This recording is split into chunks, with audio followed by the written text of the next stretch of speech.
trying to log in, but I'm using the phone as for audio and then the computer for the camera. Let me see. Hey, there Now, you are. Long time no see. I know I need a haircut so bad. Anyway, just for you guys. I think we all do. I see Brian and Caesar.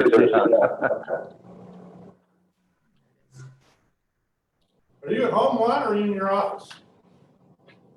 I just came to the office for like an hour. I need to do some here, FedEx and stuff, all those things. So I try not to come much here, but you're not open back up yet, man. No, it'll be a while, man. I'm thinking it's gonna be phases, but probably not till summer. With what I'm here. Good. All right. Mr. Chair, ready I to go? believe we have two, well, no, there's Mr. Fisher.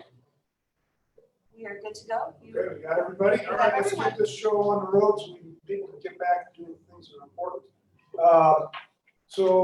I think what we'll do is just do like we did last time, we'll do unanimous consent on this consent agenda stuff. And if I hear no objection, we'll just add it to the consent agenda if everybody's okay with that. So action item A1 is the consideration approval of the minutes. I think that's kind of a no-brainer. Any objections of sending that to consent? Hearing none, we'll put that on the consent agenda. Agenda item A2, action item A2 is the foundation is asking the corporate board to approve the appointment of Lisa Pace to the foundation board. I think that's kind of a no-brainer too. So without objection, we'll add that to the consent agenda. Hearing none, so ordered. Action item A3, consideration and approval of the Hastis upgrade. That would be good afternoon. My name is Annette Darrow, and I'm the Director of Service Planning. I was trying to find the thing with your name on it so I couldn't recognize you. Apologize. It's page 7 in your packet, board members. Go ahead. Yeah. Okay, so presenting the item for the Hastis software upgrade. Hastis is the software program that we use to run our transit operations as well as service planning. We build all of the schedules for the public in the software, as well as create all the work for the operators, which eventually turns into payroll. We also use it to run the CAD AVL system. It can't run without the data that we produce in Hastis. We also use it for Google trip planning, customer comments, and some other smaller things. So we bought this product in 2005 through a competitive procurement. We upgraded it in 2015 to version 2015. And what we are asking the board is to approve an upgrade to version 2020.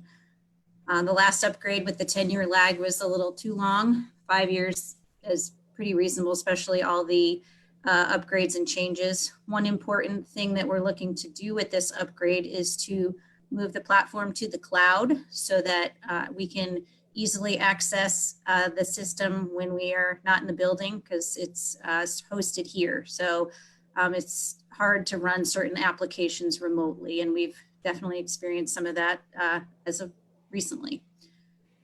So we have an upgrade cost for this project of $690,223. With that, we are also asking that for approval of the 2021 maintenance fees, which would not be paid until 2021, and those are $161,892. So every year we bring the maintenance fees to you, but this time we are bringing those forward earlier than normal, but the big ask is for the upgrade of the software. So if, like I said, just open it up to any questions at this point. I would just like to add before the questions that we consider this part of our BCP plan or our business continuity plan by placing, doing this upgrade and moving everything to the cloud. It keeps us mobile and adaptive when and if we have situations. So, let me ask you, keep in mind, technology is not my friend. So, okay. Pretend that, that I'm not smarter than a fifth grader. That's why we So, have Marcus. That works for us. so Marcus, this may be the question for you, and I'm not sure, but if we have something up in the cloud and something happens in the cloud, are we backing this up in So are there in-house? redundancies? Yeah, what happens if there's a problem with the So cloud? I think Marcus needs to explain how the cloud works. Can we unmute Marcus, please? There we go. Good afternoon. This is Marcus Burnside, Chief Information Officer for Indy-Go. So the way the cloud works is that we will service we will put the actual services in with the provider that actually has global redundancies. So like AWS or Google services, so that they have it's replicated in multiple data centers. So the only true way that we will not have access to the platform would be that whole service globally or regionally or nationally would have to be down totally. There's a lot of replication to other servers across the globe, but we would like to have these services housed stateside. So there's built-in redundancies with a cloud implementation. It's just depending on the provider that you choose. So you have AWS, Amazon, you have Google and Microsoft. Those are the three platforms that we usually target when we put cloud services for our organization. So if I can kind of put it into perspective in layman's terms, the data is held in several locations. So for our and I'll give you my California version, we had one that was in Santa Clara, and then there was another data center down in San Diego that replicated the data in San Diego, and then it went to an even more secret place that I didn't know where that was. So it was like in 3 different places, and it just kept replicating the data all the time. So if there was some kind of a catastrophic weather event or something, Exactly. we would still have it. We would still have be it. able to, Yep. to get access to it from some other From some place other in the place. cloud. Okay. Exactly. Right. Well, that answers that question for me. That's all I had. Juan, do you have any questions? No, I was gonna say that congratulations to Ed on pushing this forward. I remember when we started upgrading the system, we were working with a system that was basically like a typewriter. If you think about it, we were so outdated.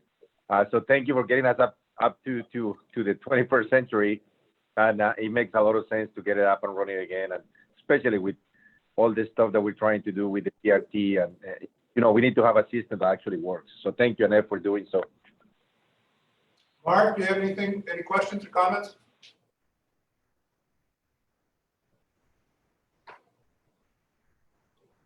No, I was shaking my head, but I should probably answer verbally. No. Thank you, because we thought you were on mute there for a minute. Wasn't quite sure. And Matt, I've got one more quick question for you. Sure. Is your plan to do this upgrade every 5 years, or are we looking at perhaps functionality and as our system grows, will this package have the ability to grow with us? Go ahead. Well, I was going to just say, we put it in our capital plan for an every 5-year major upgrade. Okay. If there is something that Annette or her team identifies as their new functionality, we can certainly then look to see if we have the budget capacity to do that upgrade sooner than later. Got it. Okay. Okay. I would like, this is Marcus Burnside again, Chief Information Officer. I would like to also add that once we go into cloud, we will be requesting a lot of the maintenance and upgrades be included in the actual hosting fees so that we won't have to incur future capital expenses. It'll be part of that. The only thing we'll be paying for is additional features. Oh, okay. Very good. All right. Excellent. And that great work. Thank you very much. Appreciate it. Thank you. So I'll open it up. Board members, do we feel like this needs to have public discussion, or can we put this on the consent agenda?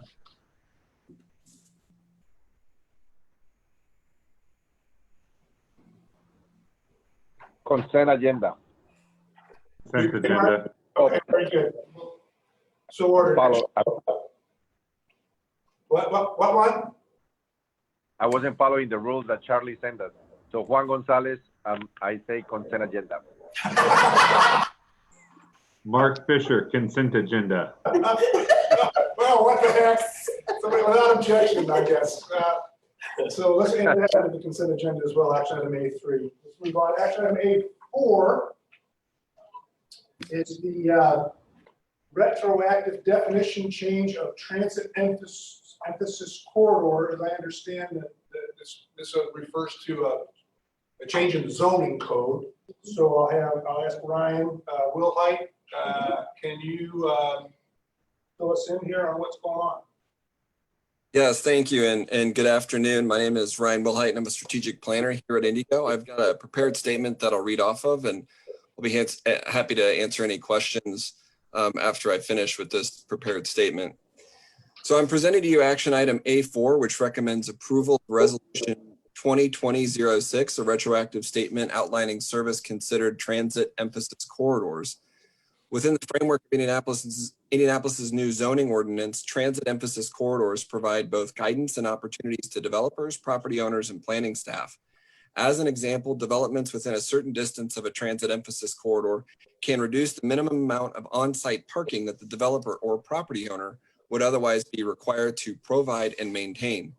Indy-Go staff believed Resolution 2019-01, adopted by the Indy-Go Board of Directors on April 25th, 2019, provided the missing definition and a clearer connection between the existing zoning regulations and the guiding planning documents.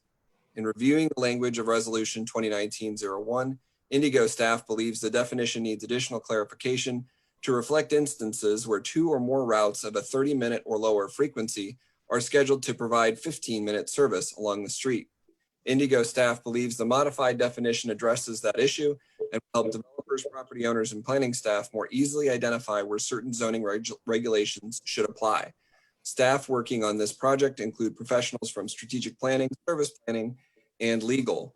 One question we received from Service Committee was, given the new realities of COVID-19, how are we working with the city? Departments such as service planning and strategic planning coordinate and collaborate on planning and implementation on projects as needed.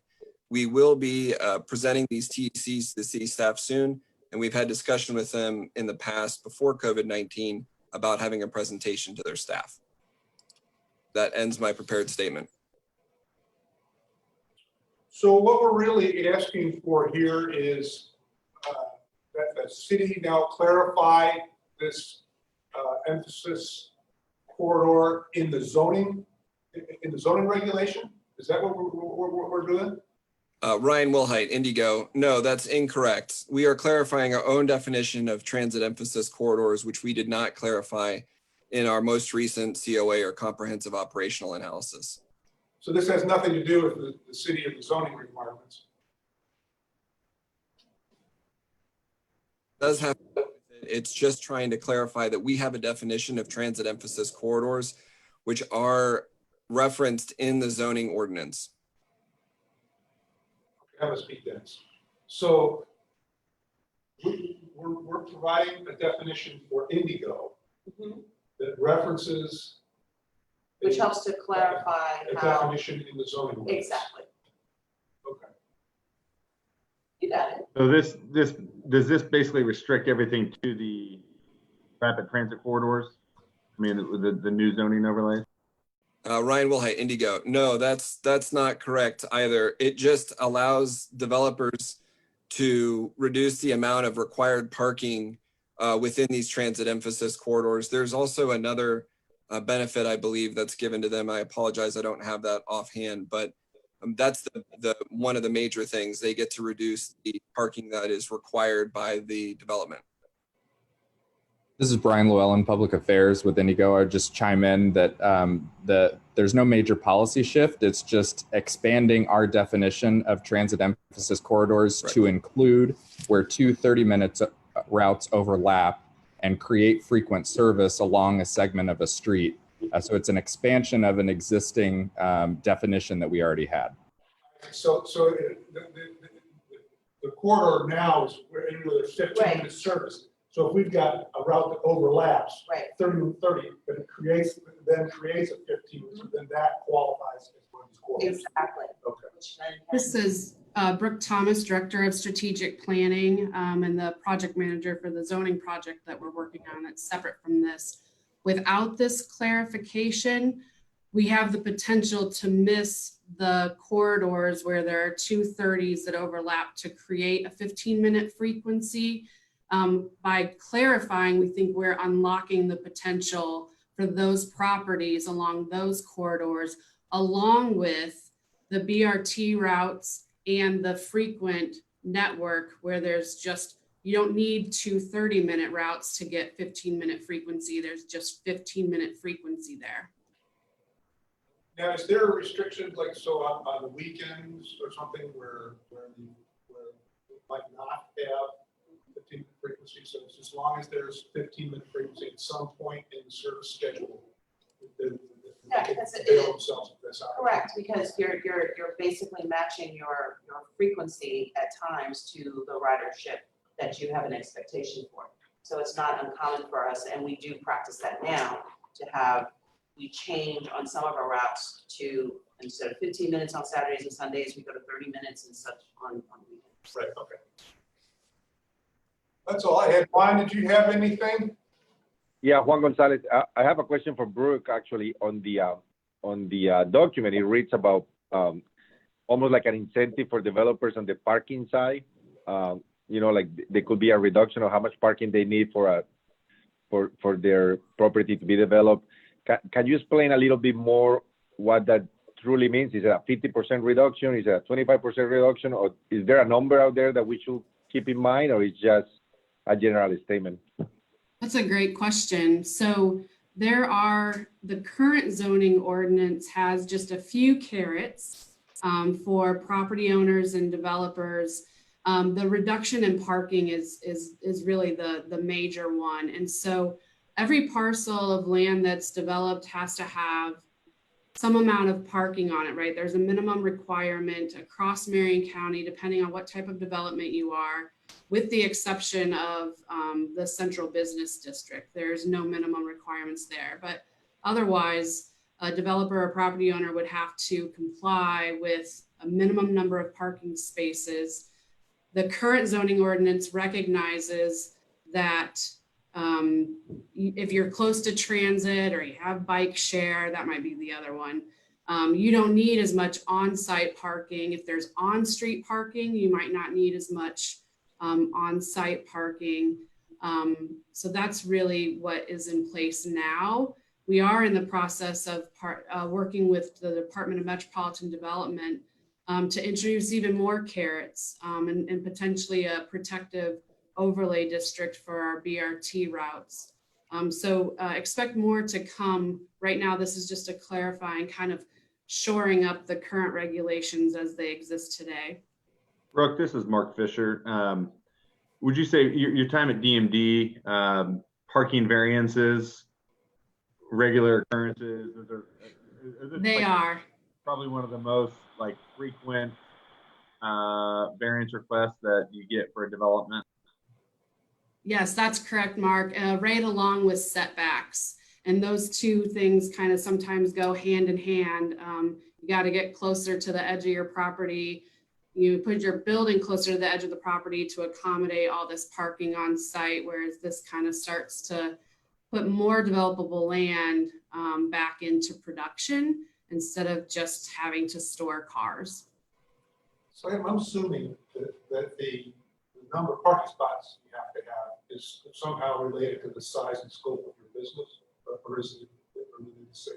If you have so many square feet, you gotta have so many. I don't know the regulations here. I haven't gotten up to speed on that, but Brooke would definitely know the answer to that. Could you repeat the question for me? I'm sorry. Oh, yeah, Brooke, I'm sorry. So is the number of parking spaces, I'm assuming the number of parking spaces you would need to have would be based on the size and scope of your business or the square foot of your building, or so? You are you're absolutely right. Land use activity can be another one, right? So they might treat a commercial retail property like a store differently than a commercial eatery or a commercial office. So there's there's tables and not quite formula, not mathematical formulas, but for lack of a better phrase, formulas that tell you if your property is this or you want to change it to this, this is the minimum number of parking spaces you need to have. So I guess where I'm struggling is, so what is it about Indy-Go that has any impact or force of law, ordinance on changing that number of parking spaces? So That's a good, so the zoning ordinance will often, depending on what the situation is, you'll have one set of regulations that apply versus another set of regulations. So we'll just set transportation aside for a second, and maybe I'll confuse the situation and introduce like stormwater. If the situation was such that you needed to do, you were dealing with X, Y, or Z, the zoning ordinance would have different guidelines, different requirements for you than anywhere else in Marion County, for example. So bring it back to this example, us defining transportation emphasis corridors in the way that we are, it tells the reviewers and property owners and developers and investors, out of all these regulations, these are the ones that apply to you. These are the only ones you need to worry about in this whole scheme of the entire zoning ordinance. Okay, now I get it. Okay, thanks, Brooke. But some of the carrots that Brooke is talking about in some of the discussions that we've had is that if you're on a transit corridor, let's say specifically a BRT corridor, and you want to build an apartment complex, maybe the standard was 150 parking spaces.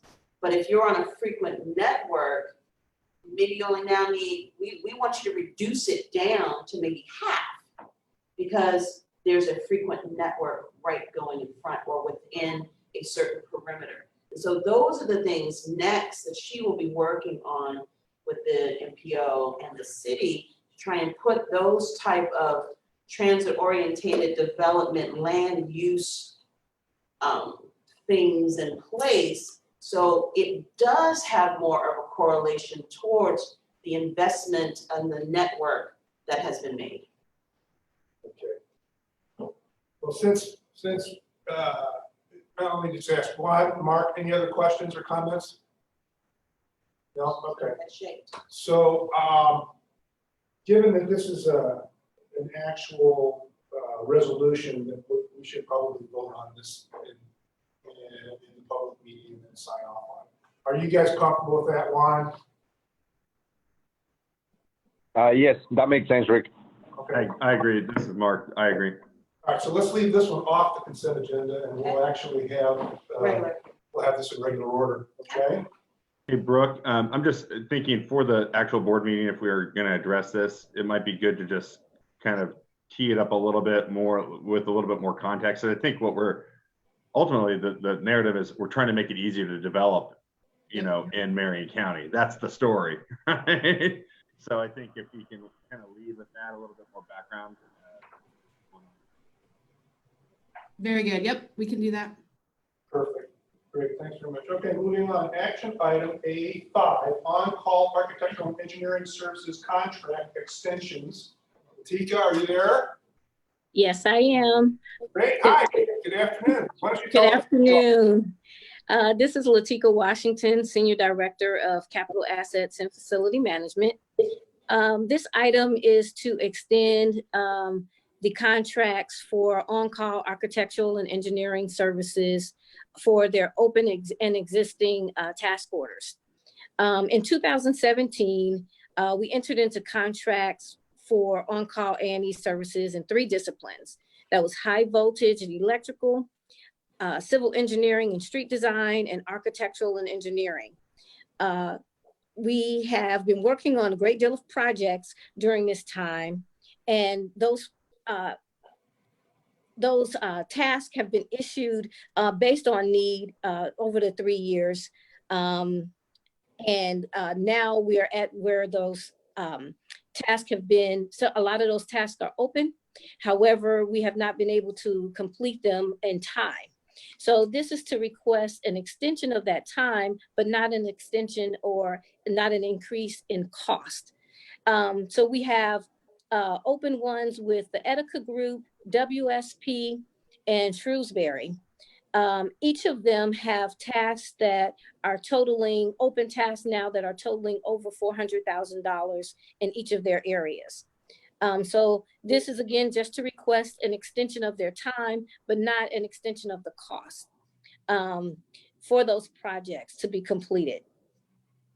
I don't want to try and go through trying to keep a little bit of the time down, not read through a lot of the projects open, but we did work on ones like our office renovations and even super stops and the Rural Street underpass, the new training facility design.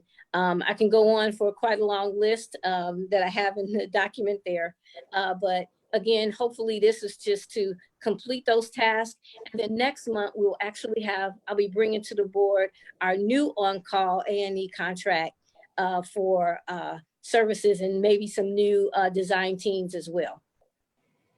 So I noted in your, in the board packet, Tika, that you expressed that part of this pandemic thing, this COVID-19 thing, was a force multiplier in some of these delays.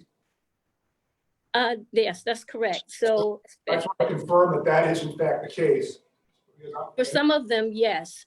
So some of the projects like our office renovations, just to close that out, that was delayed due to the pandemic.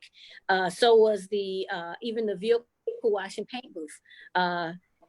Even some of the work in completing some of the design ones that we have open, even on some of the bus stop design, those were impacted because so I'm sorry to interrupt, Tika. Do we have a way to identify those projects that were impacted by the COVID things?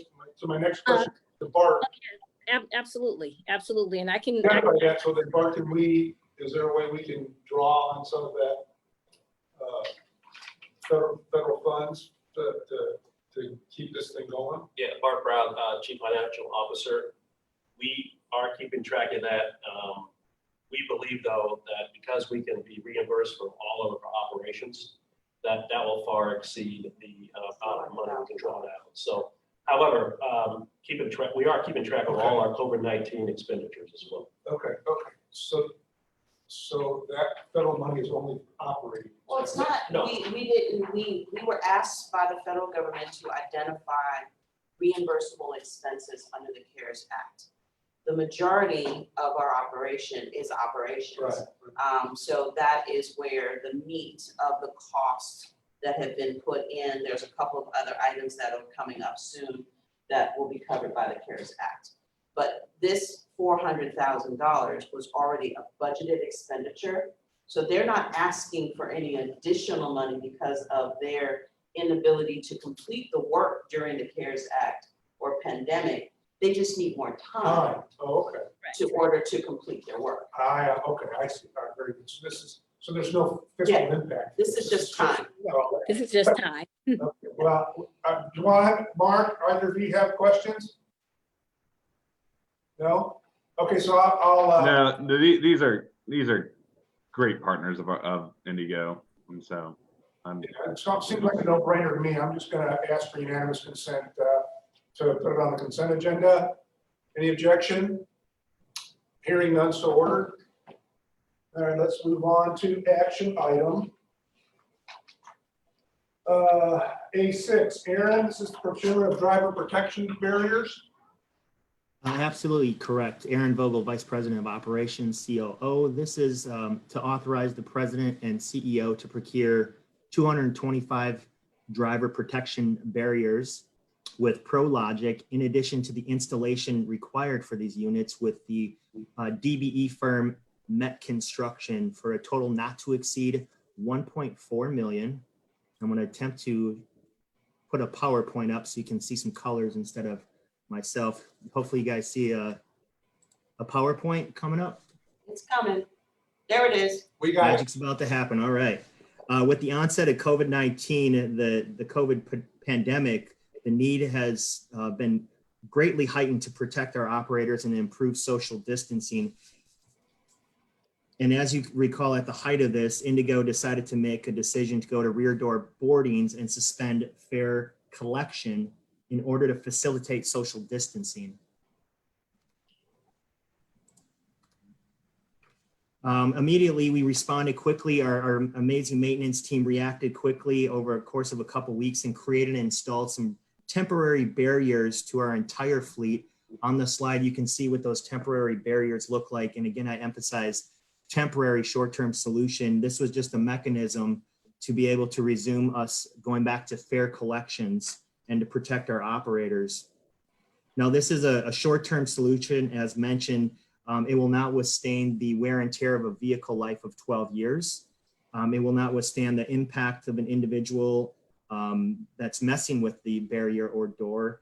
And it does not have an open and close feature. If you look down here in the screen, I don't know if you can see my cursor, but it's actually attached and being held with a magnet, essentially. And the first day we went into fare collection, we actually had someone punch this and open it up and find out that it doesn't actually latch, and did some inappropriate things to our operator at the time. Now, what we want to do with this purchase here is create a more robust long-term solution. This is double the thickness than the temporary solution. We feel that this is more durable and permanent, allowing for better social distancing and protection for our operators operating within the community here. And what this particular design has, it has two different panels, where the panel on the right here that you see, it actually can open and close to the right. So if an operator decides that they don't want to be enclosed with the barrier, they can open it up a little bit more for fresh air. The current design does not have that. It also is very robust and rugged. In addition to that, the door itself that you can see here, this is an aerial view. It can swing open 180 degrees if an operator decided to not have the barrier whatsoever because they felt claustrophobic. They could swing that open and latch it to the area directly behind them. And I also want to emphasize and show just how this alignment of the door is pops out essentially, and it's lined up as much as we can with the fare box, because we want to be able to have better protection between the general public's movement of paying for fares and the operator itself. That's been our focus on the temporary design and the permanent design here. Now, Bio-Logix and Met was one of 3 competitive quotes that we received, and they have been deemed the best value and price for meeting our abilities to move this along quickly and to quickly address the pandemic concerns. This particular purchase here is funded by the 5307 CARES Act and is 100% paid for by that. And it's valued at 1.4 million. Again, here just to show the difference, on the left side, you see what we used on the temporary solution, which is magnets. To the right, you have actual locking mechanism to secure the door. That concludes my report on this. Happy to answer any questions the committee might have. Thanks, Aaron. So do we know how long it's going to take to do this once we? That's a great question. Inez Evans, CEO. Another reason why we chose them is that once the final design is approved, once board action is taken next week, they can start producing these and have 50 buses done a week. Yeah, the other manufacturers who came to us were giving us 12-week lead times. 12 weeks. This company has been very responsive. They've brought out, I think they've been here 3-4 times to make tweaks. I would like to give credit to the ATU Local 1070 leadership for being out here on all of those visits and helping to make substantive requests to make tweaks to make it better for the workforce. So we should have this project completely done within a month and a half at the least, starting in about 2 to 3 weeks. So by the end of July, we Yeah, can see we'll it be would done. be 100%. That's Yeah. great. Yeah. Mark, Juan, either of you have comments? I'm assuming I do, that Mr. Oh, Go on, go ahead, Juan. Mark. No, go ahead. I defer to my board member. Go ahead, Juan. Go ahead, Mark. No, hey, just kidding. I'm just assuming that the drivers want this, that the coach operators like this protection, and are fully supportive of all of this. Yes. Absolutely. Go ahead, Aaron. I said, yeah, absolutely. They've been very responsive to the protection, very happy about the solution. We've had, as Inez mentioned, the union out demoing some of this, getting in the driver's seat. We've also had the, drivers testing all the different models that we've had in place. And it's been very positive. Thank you.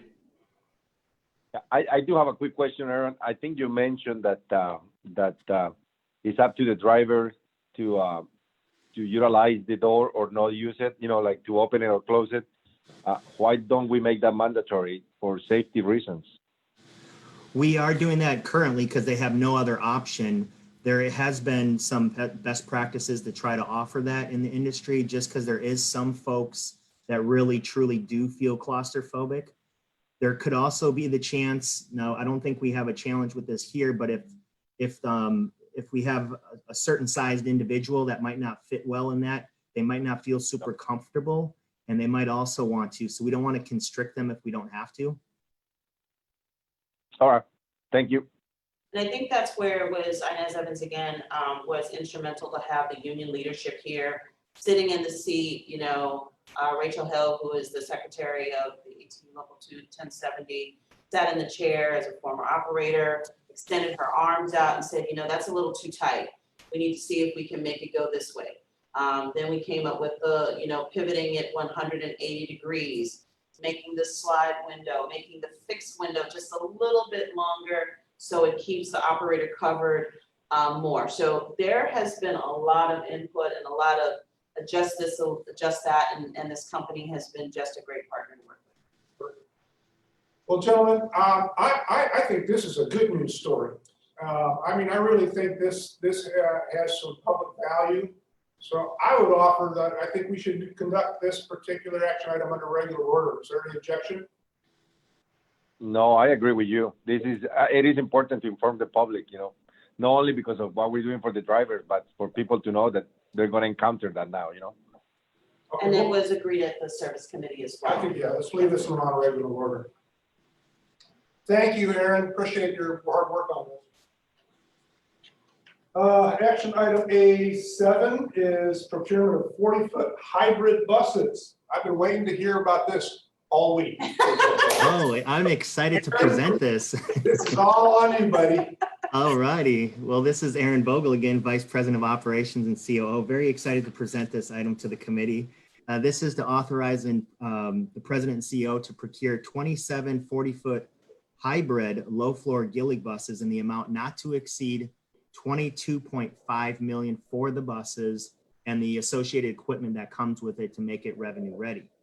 Now, this purchase is part of the 5-year capital plan adopted by the budget back in 2018 to maintain a state of good repair and to continue Indy-Go's commitment to move away from a diesel fleet.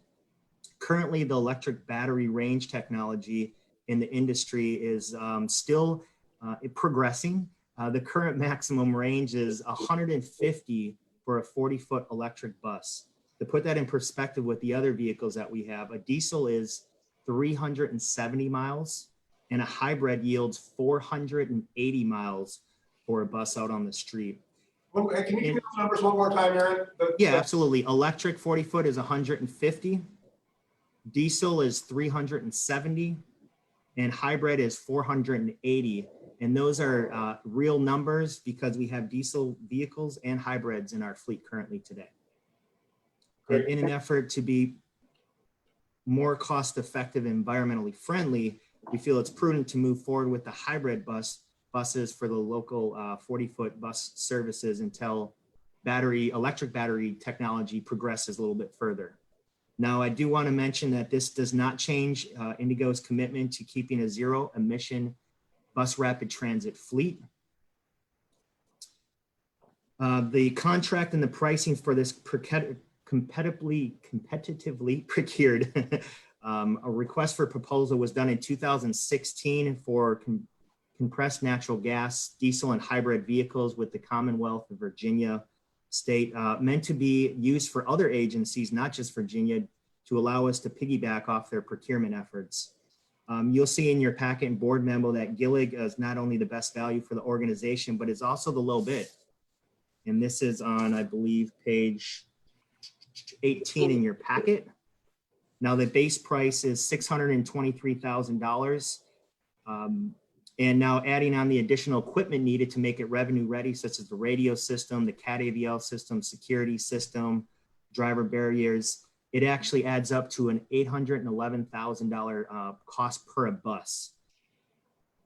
Over The purchase. 623,000.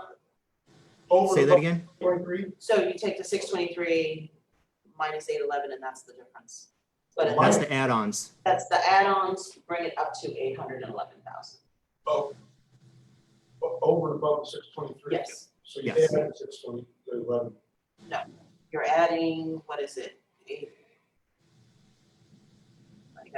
Come on, CFO. 190. So it's about 190,000 you're adding on to the base price. Okay. Yeah, 189,000. And now by the procuring these particular hybrid buses, we are able to replace some of our 2003, 2007, and some of our older zero emission propulsion buses that have reached their useful life to better allow us to adequately deliver on our service plan. And by leveraging this Commonwealth of Virginia contract, we can actually expedite the procurement significantly. The lead time for the bus, once we receive approval from the board and the bond bank, we can move forward with a purchase order, and the delivery timeline is 12 to 16 months. This was, just as a reminder, part of the 5-year capital plan, and the payment of these vehicles is through an issuance of a municipal lease note used to be paid over 12 years. And these notes, this particular note will also need to be approved by the city council once the board approves this action.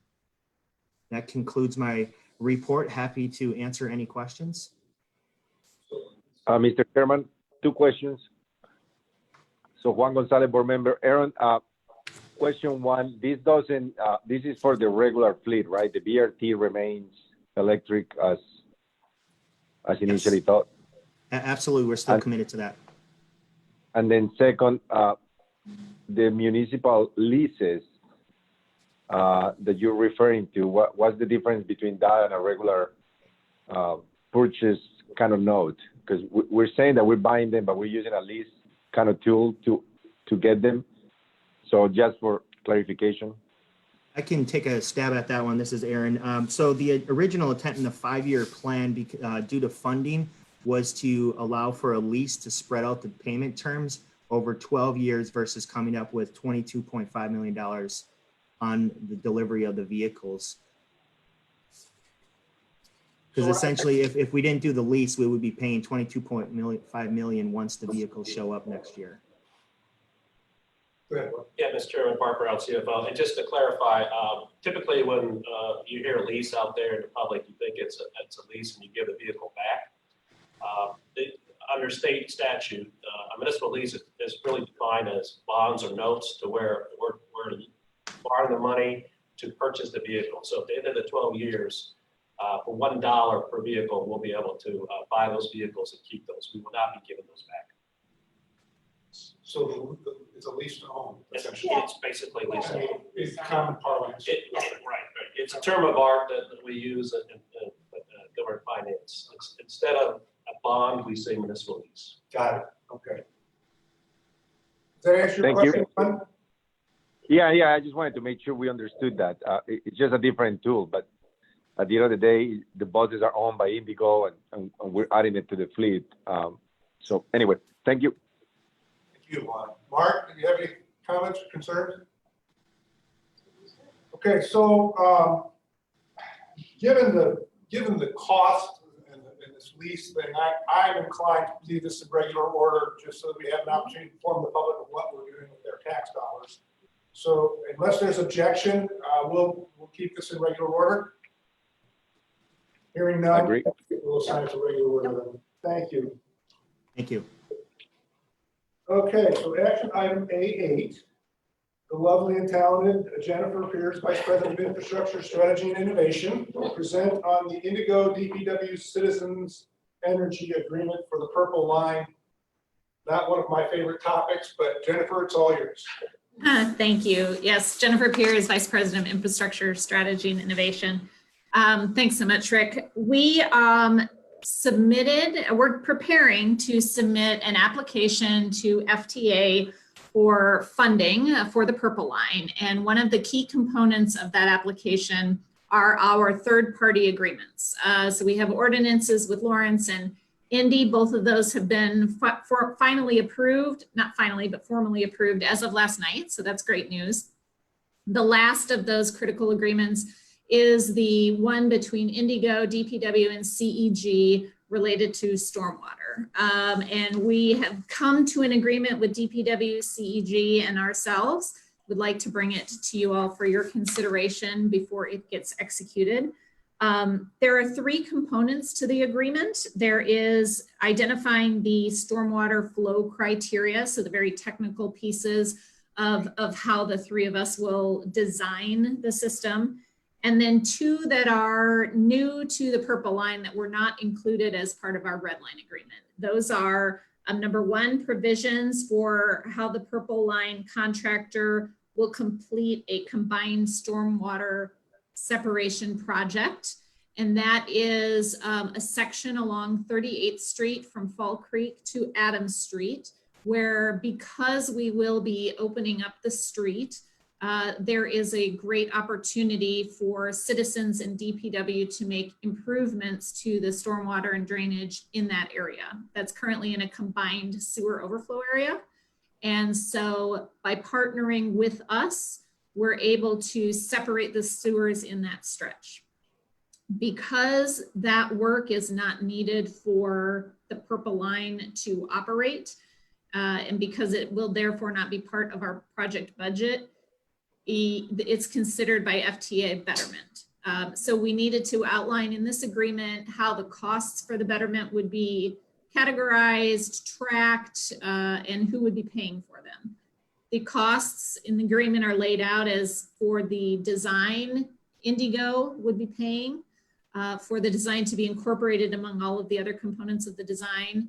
And then for the actual construction, which is approximately, our estimate right now is about 7.3 million. That cost would be covered by CEG and DPW. So I'm trying to keep this as concise as possible, but that is sort of number two of the memorandum. Number three of the memorandum is how we cover reimbursement of utility relocation costs. So it's important to note that CEG is legally required to relocate utilities in the right-of-way for a project like this. But for many reasons, one being expediency, moving the project along, two, to be good partners, but generally to make the project proceed according to schedule and meet our design criteria, we would like to contribute to some of the costs of the utility relocations. We're expecting CEG's total utility relocation costs to be $3.8 million. They're going to cover the first 2.4 million of that. And we have agreed to pay up to $1.4 million to cover what we think may be remaining.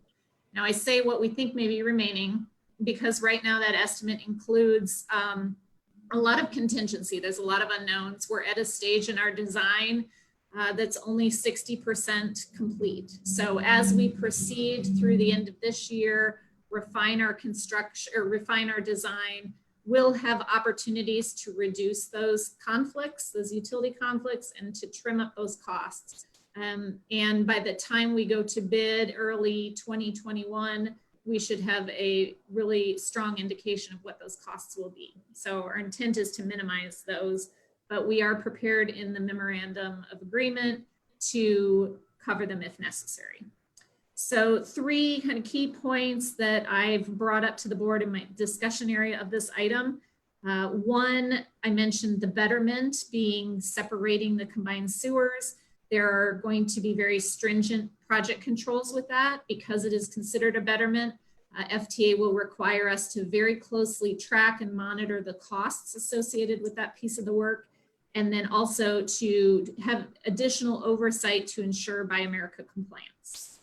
The second is those utility relocation costs I talked about. I mentioned that that CEG would typically be required, and they are legally required to relocate those utilities. And we want to acknowledge that our contributing could be precedent setting. So as we come back to you for the blue line, and as we work with CEG and DPW on the blue line, where we know there are a lot of drainage issues and a lot of infrastructure issues, that's something we're going to need to be careful of and work with them. We're going to start working with them really early so that we have plenty of time to negotiate and get to a spot where we feel comfortable with our contributions. And then the third one, the separation that we're doing, the storm sewer that we're building, is in the middle of 38th Street, and it's at least 20 feet deep in a lot of locations. So I want to make sure that the board is aware of the risks with doing this type of construction this deep. We are doing everything we can to reduce those risks through subsurface exploration. We're doing borings. We're looking at hazardous materials information, but there are always unknowns anytime you're opening up a road. So we do have in the agreement that in the case of unexpected costs or unknowns that we run into, the three parties will meet to determine how to share those costs. If we cannot come to an agreement amongst the three parties, then we will go to, there's a dispute resolution clause in the agreement that we will follow. All parties agreed to this. It doesn't put us without risk, but it seemed to be a fair share of risk for moving forward with this. So I wanted to bring those three things up. Couple things for the board as we ask for your permission to execute next week at the official meeting. One is FTA is reviewing the agreement right now. They've committed to having any comments back to us by mid next week, before the board meeting next week. And so we will have the final version of that right before the board meeting. Hopefully very few comments. They have already reviewed a previous draft, and they have, we've given them our entire approach and they've accepted that. So I'm hoping for no surprises. And then the other thing is that the entire agreement is written such that if we do not receive federal funding, the agreement is not in effect. So I am happy to take any questions or comments. Well, I don't see Mark. Juan, do you have any questions? Not really. I mean, thank you, Jennifer, for the explanation. I know it's clear as mud. So very, very confusing, all the inter-agreement and stuff that has to occur, but totally understand that we got to be part of the solution. So thank you for your efforts and everyone that worked on this great solution. Thanks. There you go. Mark, did you have any questions or comments? I did not. Thank you. Thanks, Mark. So Jennifer, I just got one. This is a point of personal curiosity of mine. I've heard this term combined storm sewer a lot, but I'm not sure I even completely understand what a combined storm sewer is and why it makes a difference to our bus. Well, in terms of how it makes a difference to the bus, the reason we are even dealing with drainage on this stretch is there are needs to obviously keep the road free from ponded water so that our buses can operate efficiently, not splash people standing in the sidewalk at the stations, that type of thing. So we will, step one, right, make sure that the road is properly drained that we're driving on. As far as the combined sewers, so in this stretch, there is a combined sanitary and storm sewer in this stretch of road. And what's happening is it's generally carrying sanitary water, but in the event of a large rain event, heavy rain, the storm water overflows the sanitary sewer and sanitary waste is going into the river. So we will be building a new storm sewer to take that rainfall out of the sanitary. Does that make sense? Yeah, so. So Rick, I'm Jennifer, sorry. I think it's as little as 1/10 of an inch of rain can push sewage into our streams. Yeah. So the Deep Rock Tunnel is supposed to take care of its 130 rain events a year down to like 3 or 4, where we're dumping raw sewage into our waterways. So Okay. that's why it's important. Yeah, well, yeah. So, and Mark Brown, CFO, and Jenny, correct me if I'm wrong, but there's a consent decree with the EPA that pretty much dictates if Citizens opens up an old CSO combined sewer, they have to fix it. And Yeah, there is a consent decree. I don't know the detail, like the very specific details, so I don't want to say something that's not true, but yes, they're under a consent decree to correct the combined sewers in the city. Okay, well, Jennifer, you've done great work on this. I really appreciate you, especially given the fact that you got thrown into the deep end of the pool. Fine, so I just want to Exciting. find as for the record, my concern that this is a dangerous precedent, and I worry that if we can't get some kind of an agreement between Citizens Energy and DPW, the city, that this is kind of a one-time shot. We want to be a team player, but let's not come back and bankrupt us on the blue line or any other service that we want to make in the future. Agreed, absolutely. I mean, I'm all for being a team player, and I think this benefits everybody. But I also don't want to be held hostage for anything we want to do in the future. So. Duly noted, sir. Thank you. I want to get that on the record. So, again, given the scope of this,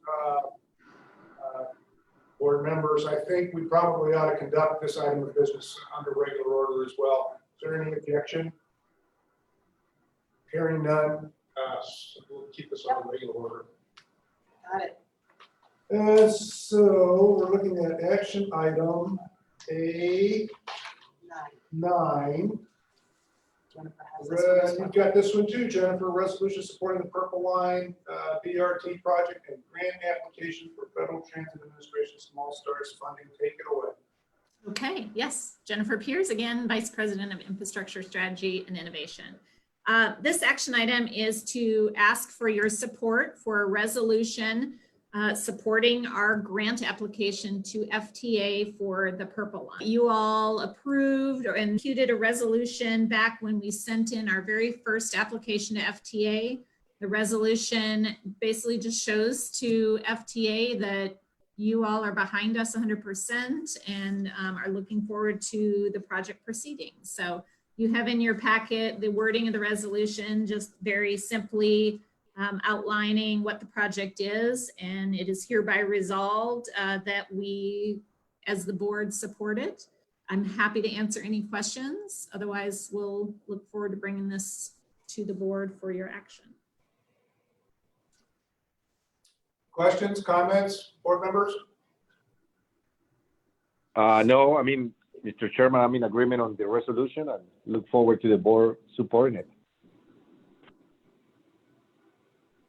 Okay, again, since this is a resolution, I feel like it probably ought to be conducted under regular order so that we can have a vote and be transparent about it. Although it's fairly non-controversial, I still think since it's an actual resolution, we'll conduct this business under regular order. Is there any objection? Hearing none, we'll leave that on the regular calendar. So that concludes the actionable items. Bart, do you want to go through the finance report right quick for us and point out anything you think needs to be pointed out? It'd be my pleasure. Mark Brown, CFO, Indy-Go. Overall, we are underspending the budget by about $2 million. That's the good news. The not so good news is that our revenue is lagging a little bit, and I'll go over that really quick. So under revenue, what we're watching closely on the finance side, and I'm sure you all as well, is our passenger service revenue. As you know, we had a free fare, no fare for a period of time to deal with the social distancing and the safety of our drivers. We also were losing passengers prior to that. They were either deciding not to ride the bus or just didn't have anywhere to go. So as a result, in April, we collected or did not collect $786,000 that we anticipated. Mostly again, because we weren't collecting fares. But for the year, we're down $1.2 million in passenger fare. Now, the CARES Act will help with that, but it's important. We felt important that we really watch that and report that out every month. The other revenues are coming in right exactly as we hoped. Again, as we discussed before, we don't anticipate seeing any other impact on revenues due to the pandemic. Probably not for a year or two, because we collect a lot of our revenue in arrears, and the state holds some of that, and the county holds some of that. But those numbers are coming in on target. So for the year, we are down $505,000 in revenue than we anticipated. Under expenditures, we are seeing a lot of overtime, and it is due to the fact that we have folks out that have been either sick or they're either self-quarantine or taking FMLA. So a lot of, we have to backfill those duties with overtime. Now, the personal services category, though, is under budget by $444,000. If the overtime continues, though, that might overtake it. And we're hoping to break even at least on the personal services. The good news is the materials and supplies and services and charges, that's where we're seeing a lot of underspending. The biggest is, again, we $2 million the board approved to bring that over in 2019 to pay for fuel, and that continues to help us stay under budget. Then quickly, we have a new section called expense tracking COVID-19 in our report. So we wanted to make sure that you all had eyes on exactly what we were seeing as expenditures not anticipated because of COVID-19. So just this morning, after many, many weeks of tweaking and talking with FDA, we submitted our CARES Act application. And we've been promised they will do a quick review so we can hope to start drawing next month. Under the expenses receipt, you'll see a 6 months inventory. Now that was anticipated, but what we've done at request, and I thought it was a great idea by our COO, Aaron Vogel, was to buy up inventory for our service and our buses due to the fact that we saw the possibility of an interruption of the supply chain. So we went ahead and bought up 6 months early. So we have that on the shelves.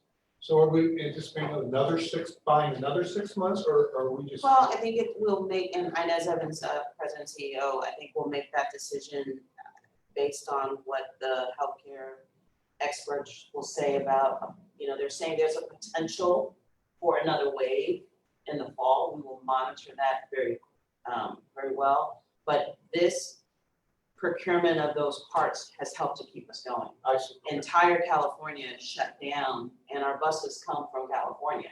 And so we ordered all the, as many parts as necessary to keep the fleet going.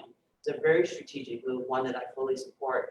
And we may have to make that same decision again in order, unless the board decides a different way that Indy-Go will run its business during that time period. So, well, I'll let Mark finish his report. Oh, just and finally, on the personal protection equipment, you saw we spent $15,000, which is in any other particular year that would have been a lot, but in April we spent almost $100,000, $97,000 on that. We continue to purchase those items. For the foreseeable future. Yes, Yeah. sir. And that's all I have, sir. And we still don't have enough in we used everything up pretty much that was in our contingency, because we keep a certain amount on stock. Brian Clem reported at the prior meeting that we normally keep about 4,500 masks on site, but those are for a couple of days to a couple of weeks. We've been in this for several months. So we will analyze that strategy to see what that new number needs to be to carry us through, as well as the amount of sanitation equipment, they did like total suits and stuff, and fogging machines, and I mean, there's some things that we just didn't have. Now, these masks, are these disposable one-time use masks? So we have a combination. We ordered cloth masks, and because of the supply chain, we're still waiting on those. We've been able to secure, we have a couple of employees, significant others who were making them and selling them, so that's how we've been able to supply. We've had the cloth disposable ones. The N95s, of course, are the ones that we prefer. Right. But unfortunately, the healthcare workers are deemed to be the first primaries to get those. And so still the N95s are still not in a robust supply that we can replenish ours on a regular basis. We have issued them to employees, but we're asking them to, if they're able to continue to, air them out and reuse them, that they, do so. Wow. Or remember that down there in Beach Road, across the interstate from Coleraine to the boat place, there was that medical supply. You talking on across the interstate? Yeah, on the south side Yeah. of the interstate, right off of the Emerson exit. Right. I wonder if that's an option, because I would think we would be a priority. Right. Yeah, I haven't.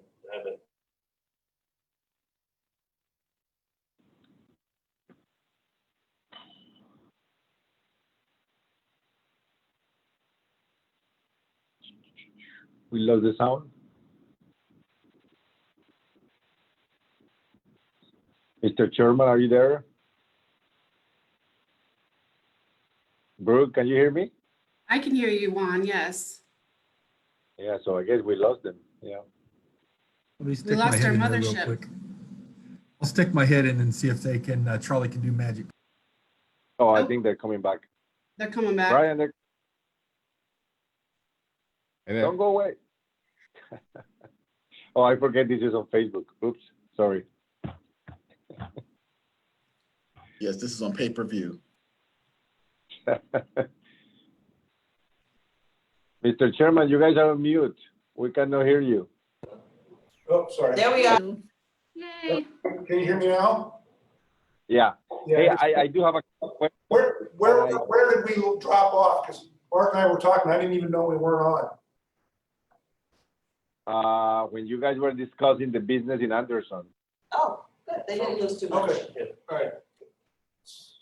So I was saying to Bart that there was a medical supply place down in our old stomping grounds that might have some of those masks that we might be able to procure. So. Bart, two questions. One, what is included on the federal assistance revenue line? Because that's what is helping us, I guess. But I forgot what we include on that. Yeah, that actually is our regular 5307, and we get reimbursed. We ask for reimbursement for our maintenance and repair, which typically runs about 10 million a year, and we're able to draw down 8 million. At this time, we actually, the reimbursements we're asking for quicker. So even though we tend to spread it out, we've been doing it. We've been asking for more just to make sure we get reimbursed quicker and get more cash in the bank account. All right, and then the other question then in the fuel category, I know we can procure, I forget if it's 85% of the total fuel consumption for the year that we can pre-buy, I guess. Have we done that, or are we thinking about doing that now that prices of fuel are so low? Yes, that's a great question. We talked about that at the service committee as well. So we guarantee 80% purchase. So the contracts that we let last year and were awarded last fall, we were locked in. And we do that on a yearly basis, only because we just can never anticipate, what the price is going to be. So we hope to lock in at a good price. So usually it's a great sound decision. In this particular case, with the gas prices dropping, it may not look like it, but we're still tracking close to, I think it's $2 a gallon. that we kind of locked into, and maybe a little bit less than that. We had to guarantee 80%, so we have some flexibility on the 20%. Now, the other story to this is the consumption. We don't anticipate. We had to lock in consumption. We don't anticipate hitting those numbers, or to be very close. So we are not using as much fuel as we anticipated. So we're going to not only save because we got a good price, but also because we're not going to use the fuel. All right, thank you. You're welcome. Mark, did you have anything for Bart? As much as I'd love to grill them, no. So, okay. So Ines, is there anything? Yes, we'd like to have Brooke go over the mobility position paper. Okay. She covered that. And then we asked that Brian Llewellyn's presentation item be deferred to the board. We think it's, you know, a good thing that the entire board here, and we deferred it at service as well. So let me ask one other question. Is there anything on this procurement activity report, Mark or Juan, that you had any concerns about? I mean, I honestly, I looked at it and I don't see anything in here that looks out of the ordinary. I do like this format. Good. By the way, thank you very much for doing that. So if there, without objection, we'll just skip procurement activity and go right to mobility. Is that okay? Yeah, got heads going north and south. Okay. Good with me. All right. All right. Well, thank you, Mr. Chairman, members of the board. Brooke Thomas again with Strategic Planning. I'm the Director of Strategic Planning, housed here in Planning and Capital Projects. I'm really excited today just to share an informational item with all of you on behalf of the team that's been working behind the scenes to put this together. It's very much a work in progress. Hope to be able to come back to you guys over and over again and share even more information and maybe even enlist your help to make some decisions from time to time. So in your packet, you should have a 2-page summary of what's ultimately a longer guidance document. It starts on page 32 of your packet. And it's the mobility position paper is what we've called it. The purpose of the mobility position paper really is a guide to help determine whether Indy-Go will implement in whole or in part a proposed shared mobility solution. You may be wondering where this is coming from, and you'd be right, but it starts with our vision. You may recall that, you know, we've kind of turned a page and it's no longer just about mass transit, but it's about the mobility experience overall. I think it's safe to say that many of us have either fielded questions or heard concerns or, you know, asked yourselves, you know, for us to consider expanding or enhancing fixed route services in one or more parts of the county. A fixed route is and will continue to be our core service, but we are no less committed to serving all of Marion County in the ways that we feel that we really can. So, you know, how do we do that? What can we do? There are places in Marion County that are difficult to serve with a 40-foot or 60-foot bus.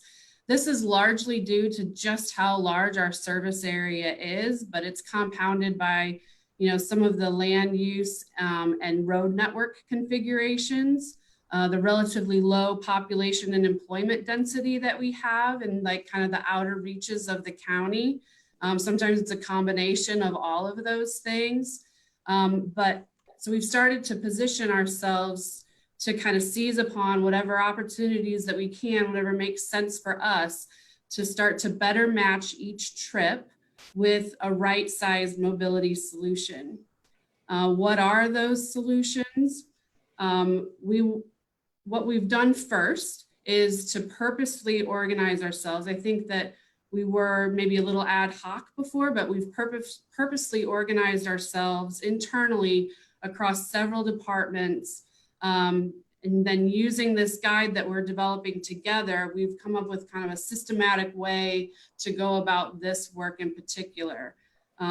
We have steps for assessing, vetting, deciding, implementing, monitoring, reporting on, and even evaluating those projects. So we've been asking questions and we'll continue to ask, what is being proposed? What is the solution? Does it align with the agency's core values and objectives? Are we accomplishing what we thought we would when we set out to, take something on? And then, towards the end, is this a project or a program that should continue? And if so, what does it look like? The ultimate goal really is we've got this highly dynamic and just experienced team that we're working with here now. And, how can we better position Indy-Go as Central Indiana's mobility integrator with all these people and all this experience?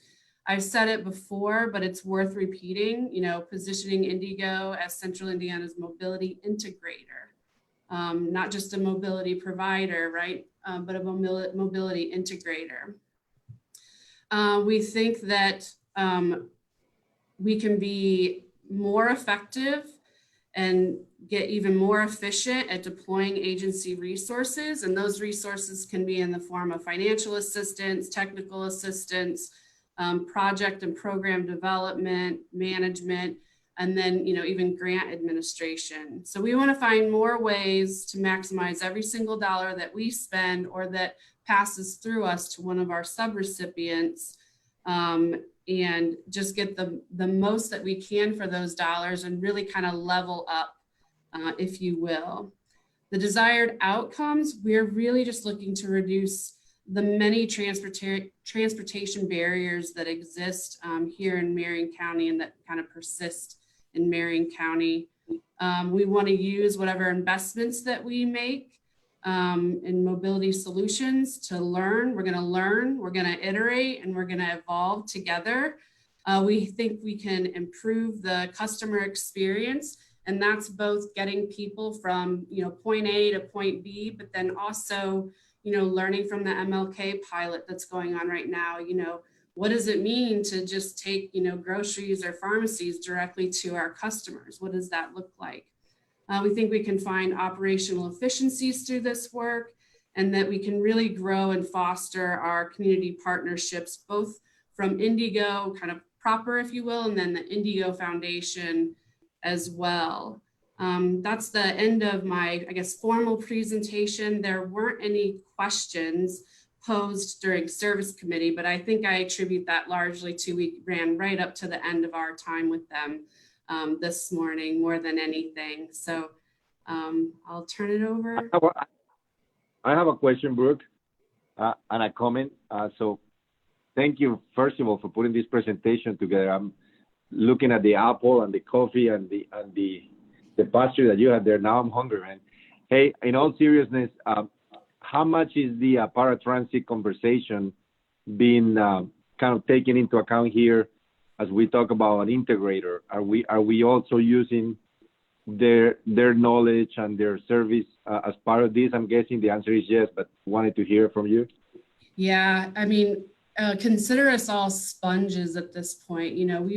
There's so many great ideas that are brought to us, and then so many great ideas that maybe we think of internally. And we're really trying to give some structure to all of that, just to make the most use out of everybody's time and everybody's knowledge, and to make sure that we're in lockstep with, job one, which is, the fixed route service and our paratransit service.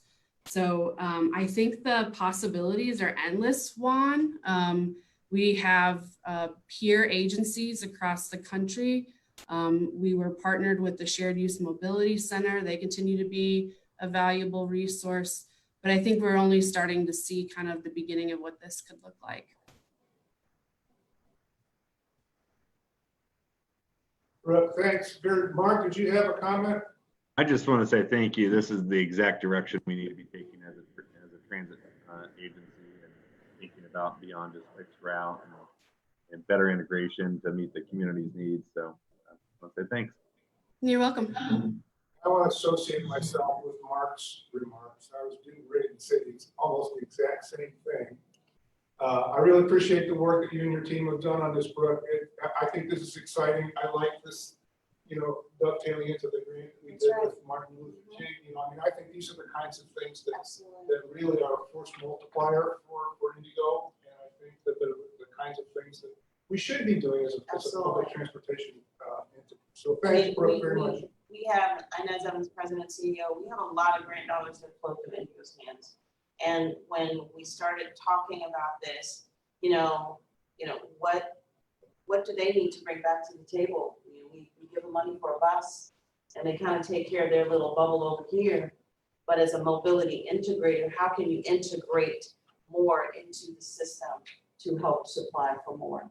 So one of the suggestions that came from the service committee was to have this as an item that was really heard at the board, to, you know, full transparency to the community of the thought process and the direction that we're starting to move in. Perfect. Yeah, that's great. That's a good news, another good news story. Yes. Perfect. Thanks, Brooke. So, Brian, we're We're going gonna to defer defer you. this, We're going to defer Brian. Right, to the board, because there's some really great stuff here, and really want to give credit to Brian's team and everything that they're doing to really move some things. So we don't want to rush through it. Okay, so that concludes our agenda. Any closing thoughts, comments, or requirements from board members? Nope. Okay. Well, gentlemen, thank you very much. I'm sorry we ran a little bit over, but it was good stuff, and we needed to hear it. So, thank you again for your time. Look forward to seeing you all next week. Bye. Session will adjourn. Bye. Are we out here? Not yet.